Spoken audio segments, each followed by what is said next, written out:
Hi everyone, welcome to this class on change of state of matter and latent heat.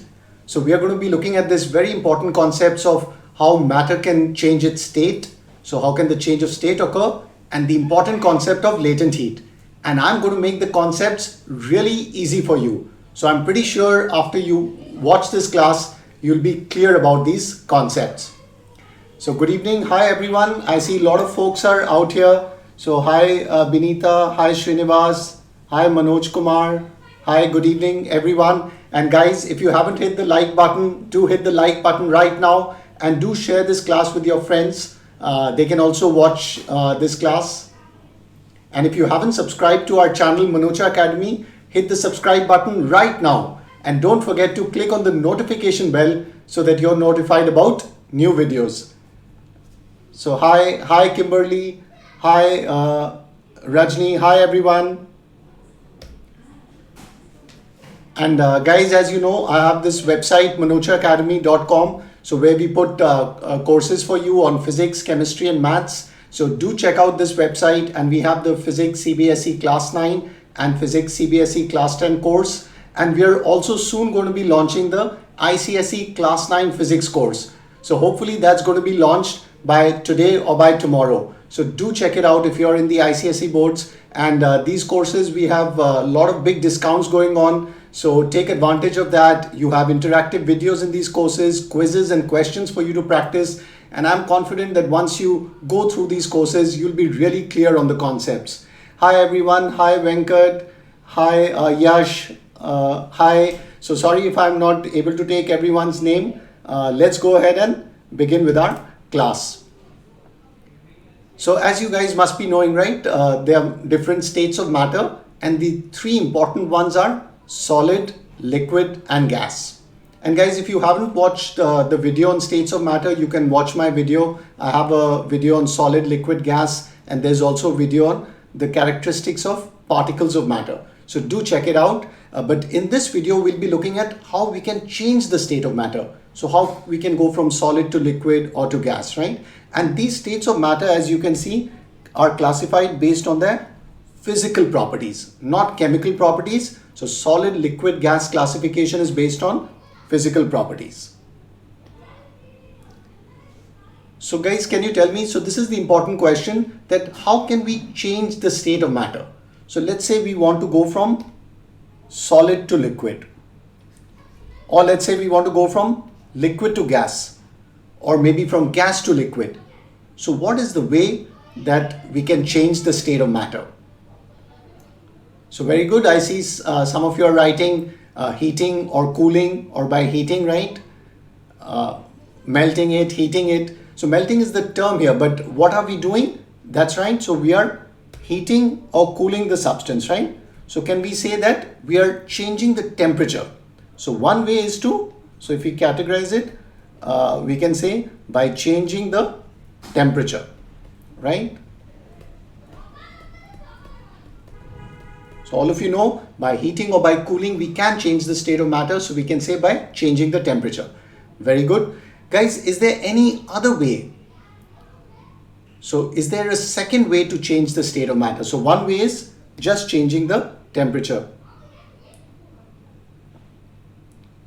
Very good. I see Darkshit has written by change of pressure. Excellent. So the other way is to change the pressure. So please remember these two very important points. Very good. I see by applying pressure, a lot of you are writing excellent. That's the right answer. So remember this very important point. How can we change the state of matter? By changing the temperature or by changing the pressure. And we are going to be discussing both of these in this important video. Okay, so as we said, so let's talk about the first way, by changing the temperature, right? So we can go by, so if you look at this, so if we go this way, by increasing the temperatures. So note here, the red arrow means increasing the temperature, so by heating. And the blue arrow means cooling, right? Can you see the blue arrow here? So that's decreasing the temperature, right? So let's start with this simple example. Let's say we are going from solid to liquid. So as you guys know, to go from solid to liquid, we need to heat it. Now, what is this process or this conversion or this change of state known as? So guys, can you tell me? So what is the question is, what is the process or the change of state from solid to liquid known as? How do we do it? By increasing the temperature. But what is it called? Excellent. Some of you are writing melting, fusion, right? No, we've not come to latent heat of fusion as yet. So this is just the simple thing we are talking about, the change of the state, right?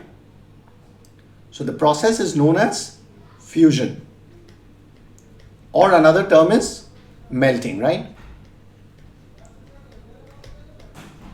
So to go from solid to liquid, you need to do fusion or melting. So as you can see from this picture here, so for solid, we have the example of ice here, right?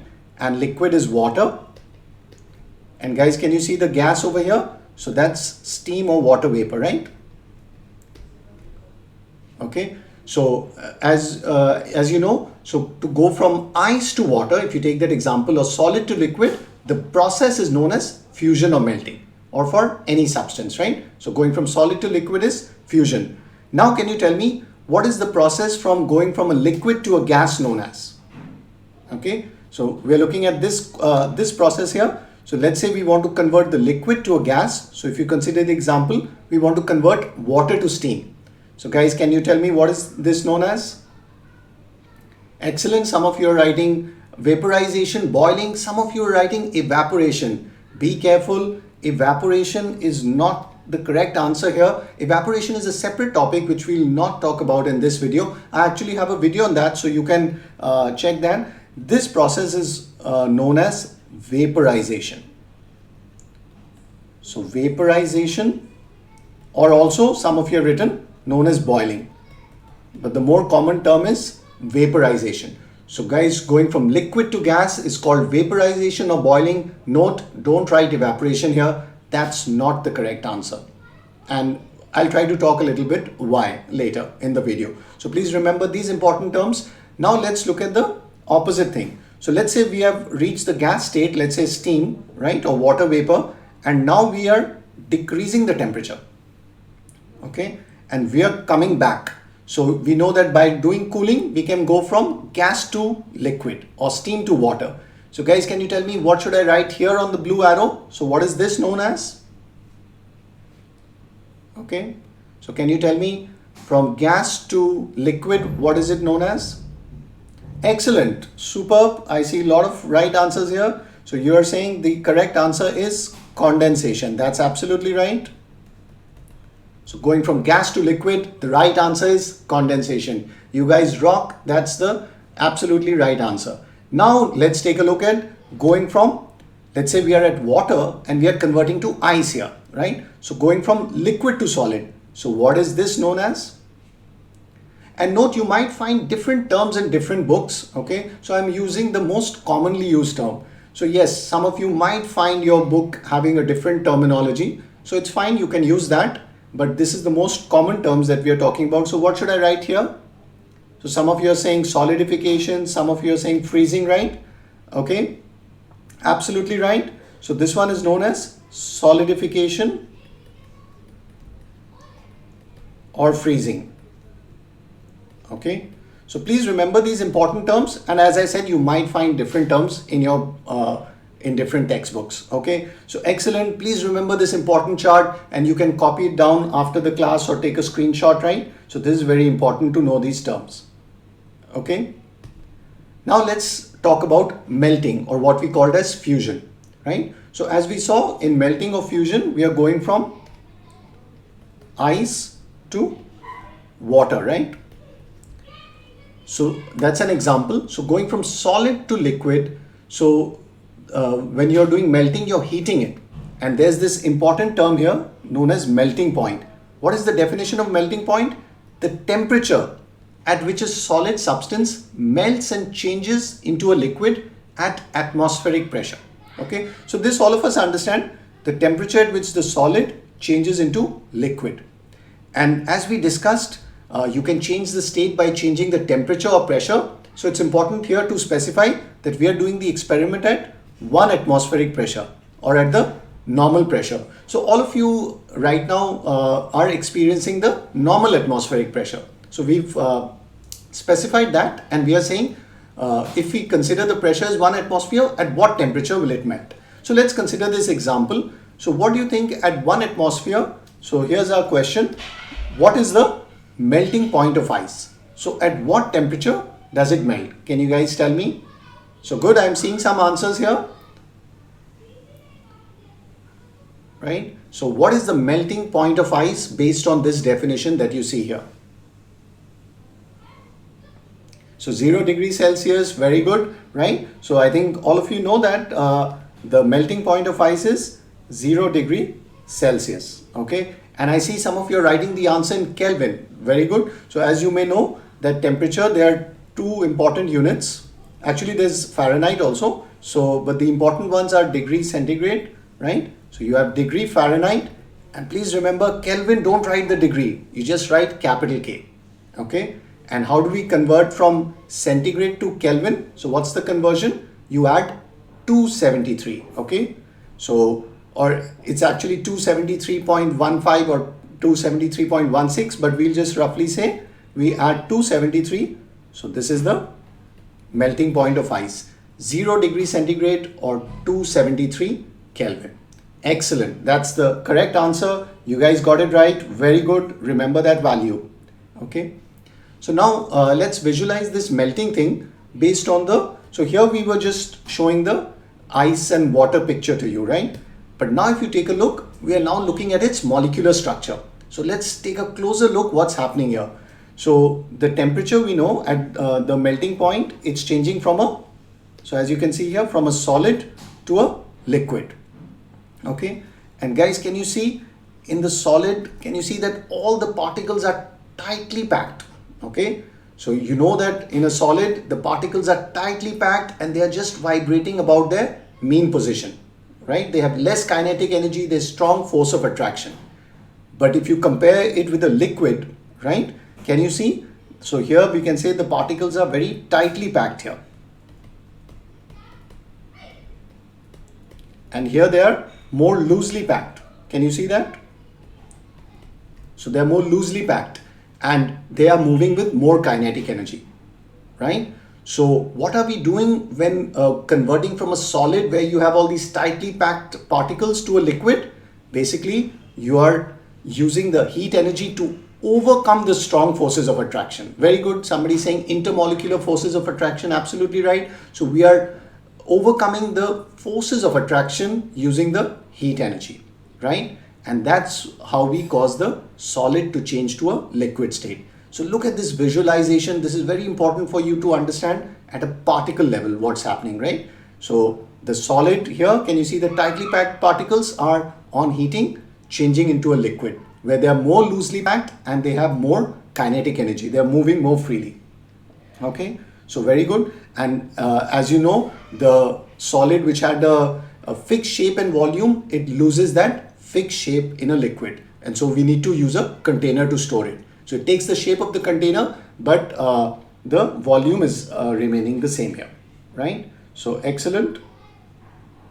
So the liquid has a fixed volume. I shouldn't say volume is remaining the same. Sorry, the liquid has a fixed volume, but it has no fixed shape, whereas the solid has a fixed shape. Okay, very good. Now let's go on to boiling. Okay, so boiling, you know, as we discussed, boiling or vaporization, you're converting the liquid to a gas. So what is the definition of boiling point? The temperature, right? That temperature at which the liquid boils. So the liquid boils and changes into a gas again at atmospheric pressure, or we say 1 atm, 1 atmospheric pressure. So we don't want to do the experiment at double the pressure like 2 atmosphere or 3 atmosphere. We are defining it at 1 atmospheric pressure. Okay. And now can you see this visualization, what's going on? So what do you guys notice when you're going from liquid to a gas? Okay. The particles are moving more further away, right? There's less intermolecular attraction and they are moving with more kinetic energy. So this is what boiling or vaporization does. The heat energy is again used to overcome the forces of attraction. You're basically pulling away the liquid molecules and changing into a gas. Okay. Oh, and great. Before even I ask the question, you're ready with the answer. Excellent. So the question is, what is the boiling point of water? Very good. And don't forget to write the unit, guys, right? So some of you are writing 100. It's the right answer, but you need to write 100 degree centigrade. Okay. And as we know in Kelvin, we need to add 273 or 273.16 to be correct. But I'll just add 273. So it's going to be 373 Kelvin. And please don't write degree for Kelvin. That's very important point. So for degree Celsius, we write the degree here, but Kelvin is just 373 K. Excellent, guys. That's the right answer. Okay. So this is what we talked about, the boiling point of water. Now, of course, different substances will have a different boiling point. Now let's look at this interesting thing. What is the temperature change that happens when you heat water? So please listen to this part very carefully because there's something really interesting going to happen here. Okay. So here, as you can see in this picture, we are taking the example of, let's say this is water here. Okay. And using this burner, we are heating the water. And here I have a, can you see this? Thermometer is dipped in to the water so that we can measure the temperature. Okay. Now we are going to measure the temperature, the rise in the temperature. What's going to happen in this thermometer as we keep on heating the water. Okay, are you following me? And let's say the water is, so when we start heating the water, let's assume the water is initially at 20 degrees centigrade. So the initial temperature of the water is, let's say 20 degrees centigrade. Okay, so that's when the time starts and we start heating. So we've taken water at room temperature and we are going to heat it, right? So let's say this is 0 here. And the time is going to take, right? So I'm just going to write some rough values here. Let's say the time is in minutes. Okay, so these are just rough numbers. So after 1 minute, after 2 minutes, 3 minutes, 4 minutes, and so on. Okay, and as we said, the temperature of the water, the starting temperature is 20 degrees centigrade here. So these are all in degrees Celsius. Okay, so now when we are heating it, as expected, what do you guys think? So when we heat the water, will the temperature rise? Right? So yes, the mercury level is going to rise here. So as we start heating this water, the temperature is going to rise. Let me just draw that graph again for you. So the temperature is definitely going to rise. Okay. And the rise will continue for some time, right? So it will keep on rising, it will keep on rising. And what do you think? Will it just go on rising? Now, a very interesting thing is observed, that after some time, the temperature rise stops. So it goes on rising for a certain time and then it becomes flat for some time. Okay, so this is done by doing an experiment, right? It's not what we are trying to guess here. If you do this experiment, this is what you're going to observe. And then as you keep on heating, again, you'll see a rise here. And so what they observe is that the temperature, this flat line we saw, when it remains flat, is at 100 degrees Celsius. Okay, so yeah, the rise stops at 100 degrees centigrade. So this is very interesting that when you're heating the water, it's going, let's say, from 20 to 40 to 60, 80, right? It keeps on rising initially. So can you see that in the graph? The temperature keeps on rising. And then let's say after around 2 minutes, it becomes at 100 degrees centigrade, right? It doesn't rise further. And that's what's shown in the thermometer. So it stops at, let's say, so the level here becomes 100 degrees centigrade where it stops. Okay. And then if you keep on heating, then at 100 degrees centigrade, as we said, what's happening here? The water is turning into water vapor, into gas, right?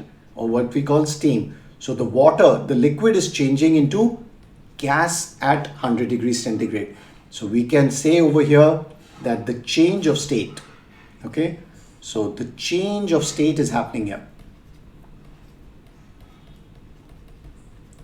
And this is very interesting that when the change of state is happening from liquid to gas, there is no change of temperature.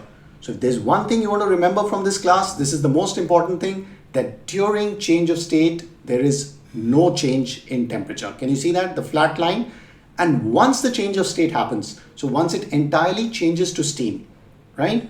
Then it into a gas state, then it starts increasing again. So it's going to go 101, 102, 103, and let's say it's 110 here or 120. So it'll keep on rising if you keep heating it further. Or probably if it's an empty container, all the gas will go out, right? So this is a very important concept, that during change of state, okay, please note this important thing, during change of state, no change in temperature. Can you see that? And this is experimentally observed. Very, very important point, and we're going to discuss why.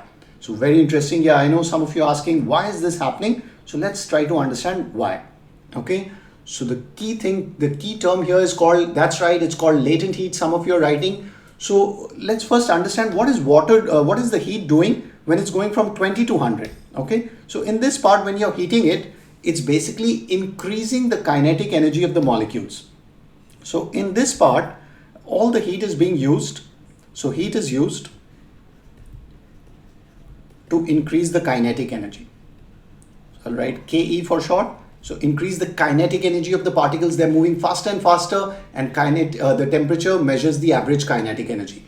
But once you reach 100 degrees centigrade, all the heat energy, as this slide says, is used to overcome the force of attraction, right? So then the heat is not interested in increasing the kinetic energy. It says you reached 100 degrees centigrade. Now I'm going to start changing your state, right? So the entire heat is being used to overcome the force of attraction, because as you can see from this picture, from liquid to gas, it needs to, the molecules are further away. It's breaking those intermolecular forces and changing it from a liquid to a gas, as you can see here, right? So it's changing from liquid to gas. So the latent heat is used to overcome the force of attraction, right? And this is the important point. The kinetic energy is not increasing, right? So kinetic energy does not increase here. And that's why the temperature, there's no show of rise in temperature, right? Kinetic energy does not increase. All the energy is spent in changing the state to overcome the force of attraction. Clear? And that is why this is known as latent heat, right? So why this term latent heat? So latent means hidden, okay? Because we are saying that, because as you can see, the burner is on here. So can you see? You're still heating it. It's not that you switched off the gas or the burner. It's still on. You can see heat energy is being consumed. Heat energy is being supplied, but it's called hidden because why? We cannot see it. We cannot observe it in the thermometer. So it's all getting hidden into the substance to change the state. And that's why it's called latent heat, hidden heat, because the heat that's being added cannot be observed in the thermometer. The kinetic energy is not changing and it's only being used to change the state. Excellent, guys. So please remember this important concept of latent heat. And we call this latent heat the latent heat of vaporization. Because what is the change of state going here? As we discussed, so when we are going from a liquid to a gas, right? It's called vaporization. So this is known as latent heat of vaporization, right? And what is the definition of it? The quantity of heat, right?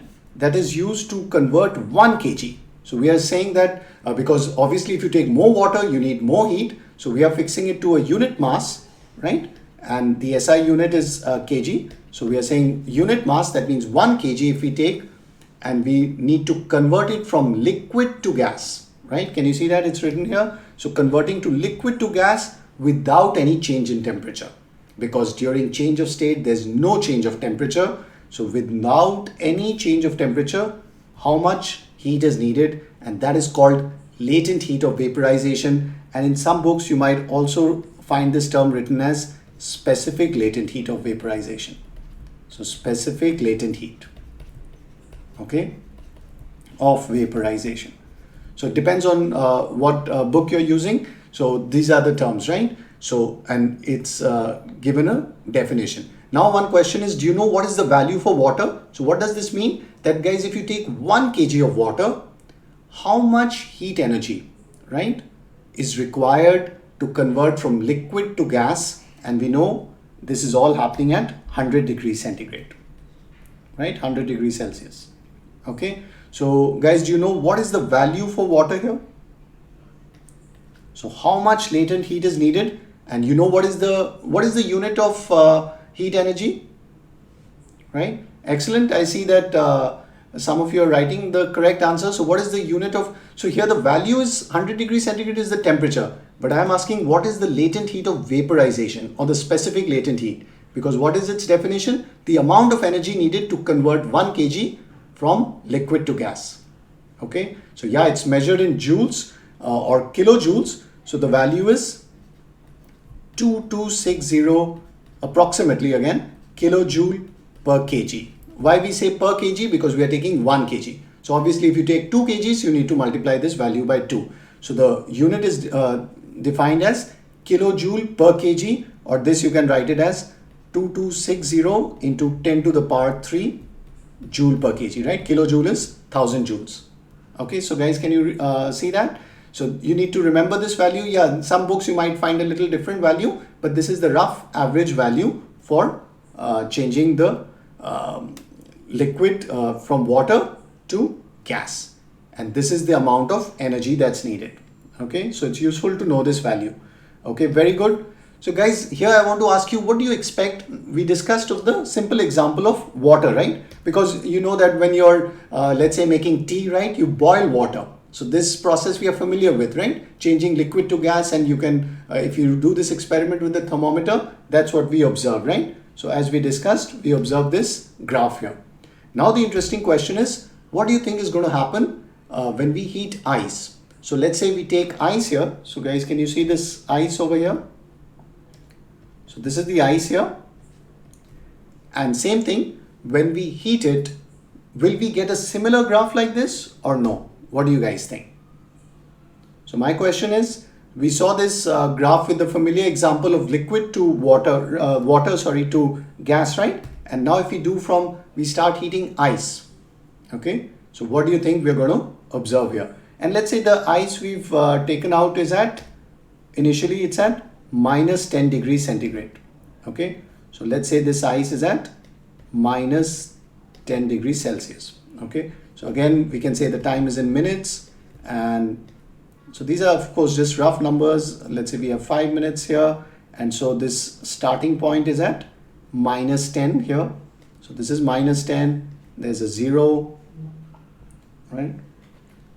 So let's say here's the 0, then 10, 20 and so on, right? So will we get a very good? Lot of you are saying the same graph. Absolutely correct. Excellent. So that's the right answer. So when you start heating the ice, let's say you took it out from the freezer and it's at minus 10 degrees centigrade, okay? And you start heating it, again the temperature is going to rise, okay? And then where do you think it's going to become flat? As we discussed, when the change of state happens, and that's going to happen at 0 degrees centigrade, the melting point of ice, right? There it was the boiling point of water. So here it's going to happen here, and till all the ice is melted, it's going to stay 0, and again it's going to keep rising. Okay guys, so this is the very important thing, and as you can see here, this is where the change of state is happening. So where the ice is melting, and can you see it's happening at 0 degrees Celsius. Okay, so very good. It's exactly the same graph, and as we said, when there's a change of state, there's no change in temperature. Only once all the ice has converted to water. So this is very interesting. It waits for all the ice to convert to water, and that's when the temperature starts rising again. So please remember these very important concepts, and then you'll find the chapter really simple. Okay. And so again, you can see the latent heat is doing what? So here, why again it's called latent heat? Because we don't observe any change in temperature in the thermometer during this change of state. So again, it's known as latent, which means hidden heat, right? So this is the hidden heat. And it's again being used to overcome the force of attraction, because you know that in a solid, the force of attraction is more than in a liquid. So it's tearing away the molecules. Can you visualize that? It's pulling away the molecules and making it melt. So as you can see, it's changing the state from solid, so from the ice to water, liquid here, right? And again, the kinetic energy is not increasing. It's using it to overcome the force of attraction, and all the heat is being used to change the state. And because we cannot observe it, we don't see any change in the thermometer. So where's all the heat that we are supplying going? So can you see we are supplying heat here? It's hidden, and that's why it's called latent heat. Great. So are you clear about the concept? And just like there it was called latent heat of vaporization, here it's going to be called latent heat of fusion. So you guys can take a look at the definition. Same thing. It's exactly the same. You're using, let's say you're taking 1 kg of ice, right? So 1 kg of the solid. In this case, it's ice. And when it's changing from solid to liquid without any change in temperature, then that heat is called latent heat of fusion. And guys, do you know what is the value for ice? It's okay if you don't know, but you need to, it's good to learn these values, right? So there we had seen what is the value here. For latent heat of vaporization, it was 2260 kilojoule per kg. So is it that same value or is it a different value for ice? What do you guys think? So what is the value of ice, the latent heat of fusion for ice? Does anybody know? Okay. So this value again, it's a approximate value which you should learn. It's 334 kilojoule per gram. What does that mean? That if you take 1 kg of ice, right? We need to supply, how much heat is being supplied here? 334 kilojoule, which is basically 334 into 10 to the power 3 joule per kg. Can you see that? And as we said, this can also be known as specific latent heat or latent heat of fusion, right? So it's specific because it is for 1 kg, right? So please learn this value, and as you can see, ice needs less heat to go from 1 kg of ice to 1 kg of water. It's 334 kilojoule per kg, but steam actually needs more. It needs 2260, right? Can you see that? So it's not the same value. It's not that for every change of state it'll be the same. It's a different value, and obviously for different substances it's going to be different. Okay, so is that clear? Excellent. So now one very interesting question we have, that can solid change directly into gas? So as we saw here, here's the summary, right? We saw that solid can change to a liquid, that's known as melting or fusion. Then liquid can go to gas, which is known as vaporization or boiling. And then if you decrease the temperature, it's called condensation. And this one is known as freezing or solidification, right? Okay, so very good. A lot of you are answering that. I see the correct answer, absolutely right. So what is the answer? It can go, and this process is known as sublimation. So excellent. So sublimation is a very interesting thing, where when you heat a solid, it just skips the liquid state. Okay, so it doesn't go to the liquid state, it directly, can you see the arrow? It directly jumps to the gas state. So let's say this is a solid, it directly goes into a gas state, and that process is known as sublimation. Excellent, that's the right answer. So remember this important term, it is possible for a solid to go to gas, and that's called sublimation. Okay, so guys, do you know, so I have you need to learn the important substances that show sublimation. So I have a question here for you. So which out of these substances, so let's go one by one. Do you think sodium chloride is an example of sublimation? So let's go one by one. So first we are talking about sodium chloride here. So does that show sublimation or no? Some of you are saying yes. Naphthalene, very good. So some of you already answered for this one. So that's absolutely right. Naphthalene is an example of sublimation, right? Because we use that to make sure the clothes don't get spoiled, right? Camphor is another very good example. Excellent. Now let's take a look. What other things that you see here? Dry ice, very good. So do you guys know what is dry ice? Dry ice is a very interesting thing, right? So what is dry ice made of?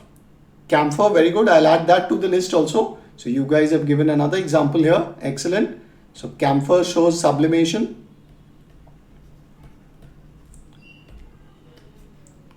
Very good.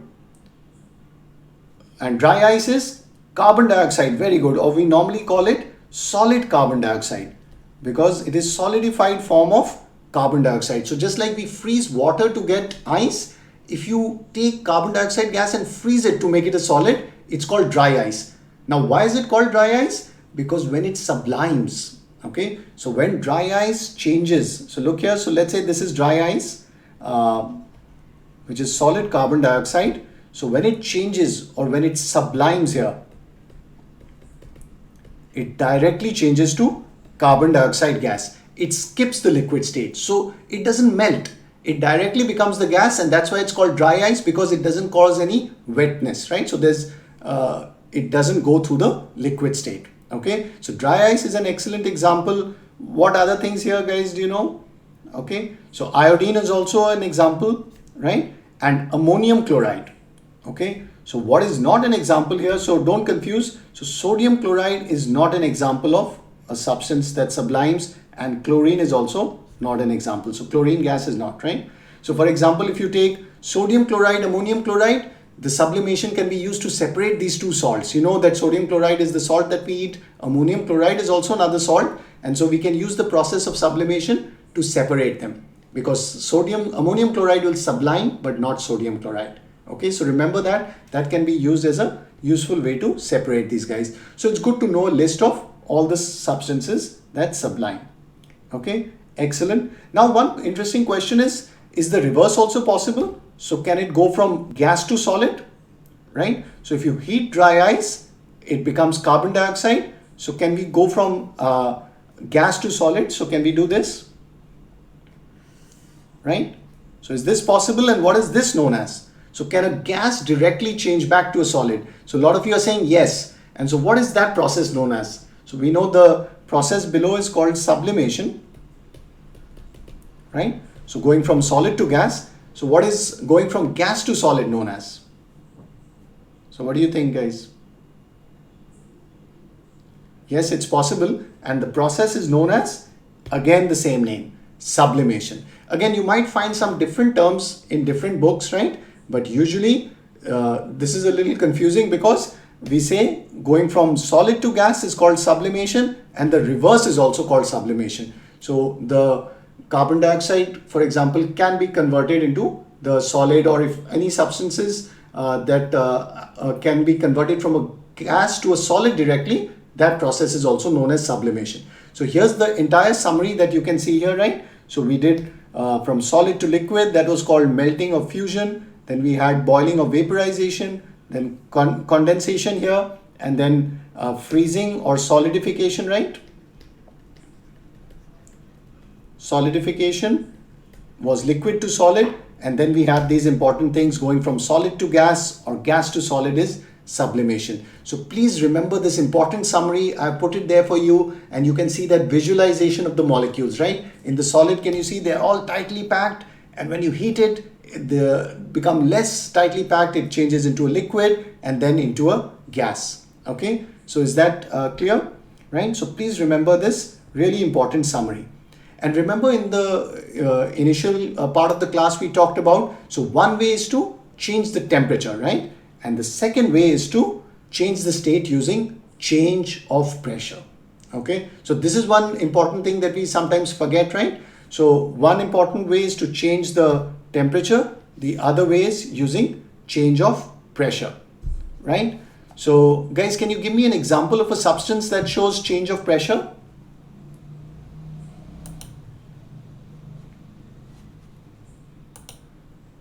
So can you give me an example of a gas that can be liquefied here? Can you see that? So gas that can be liquefied by increasing the pressure and decreasing the temperature. Okay, so what we do here is that if you compress a gas, right? So let's say we apply a lot of pressure here. Okay, so let's say a lot of pressure is applied here. So you can actually, so when you apply the pressure, right?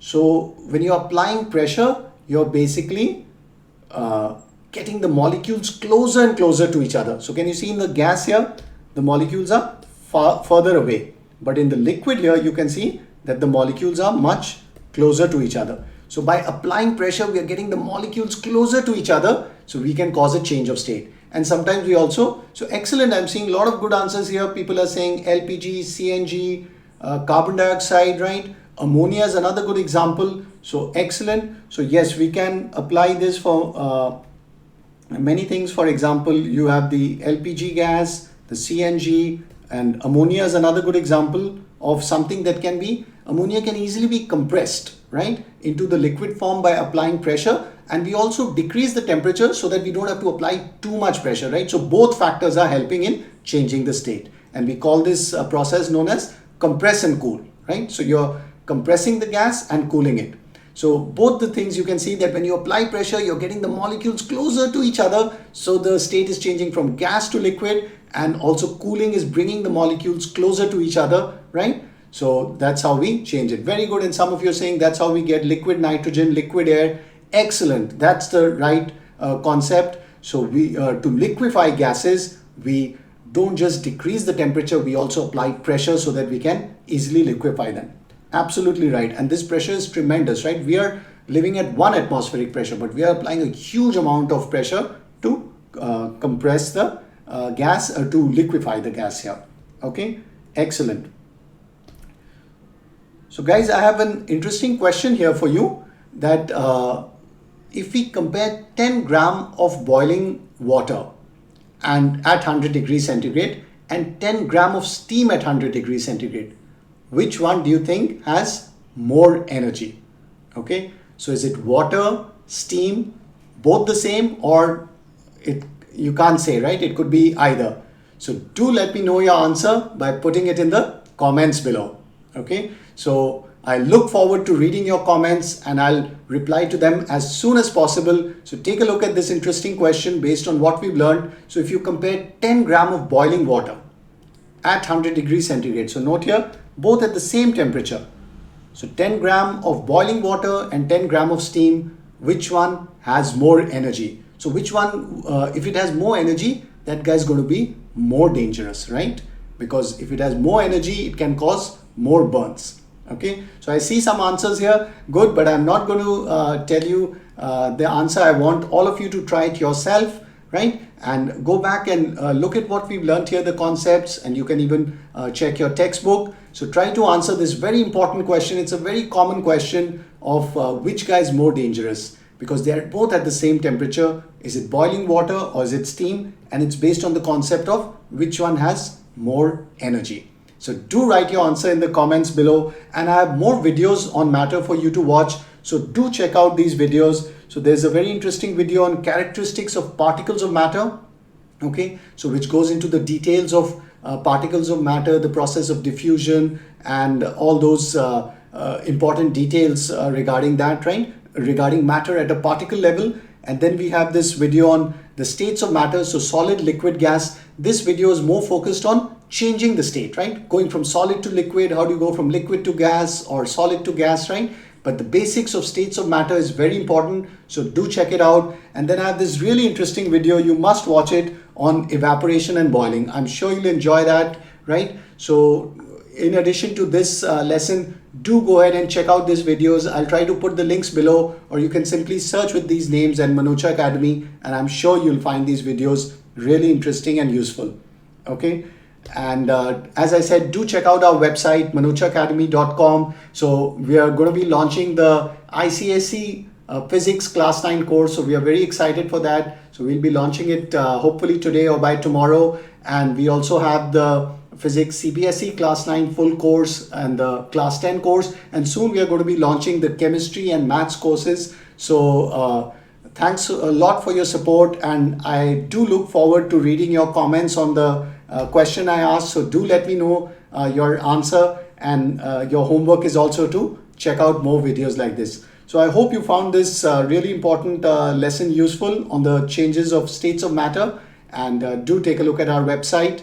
It was very interactive. I think all of you gave excellent answers. So I really enjoyed it. I hope you enjoyed the session. All right, guys, take care, bye. And I'll try to take more live classes on physics, chemistry, and maths topics. So if you haven't subscribed to our YouTube channel, hit the subscribe button right now, and do click the notification bell so that you don't miss these live classes or new videos that we upload. We're trying to provide awesome content as soon as possible, and it's really amazing to read your comments and great feedback. So thanks a lot, guys. And I see a lot of you already writing the answer. So yes, I look forward to reading it. So do write it in your comments, and you can also write what's the reason behind it, right? Though I didn't write that in the question, but give me the one-line reason. Why do you think the answer is this one of these options, right? So give me a one-line reason also in the comments, and I'll reply to it as soon as possible.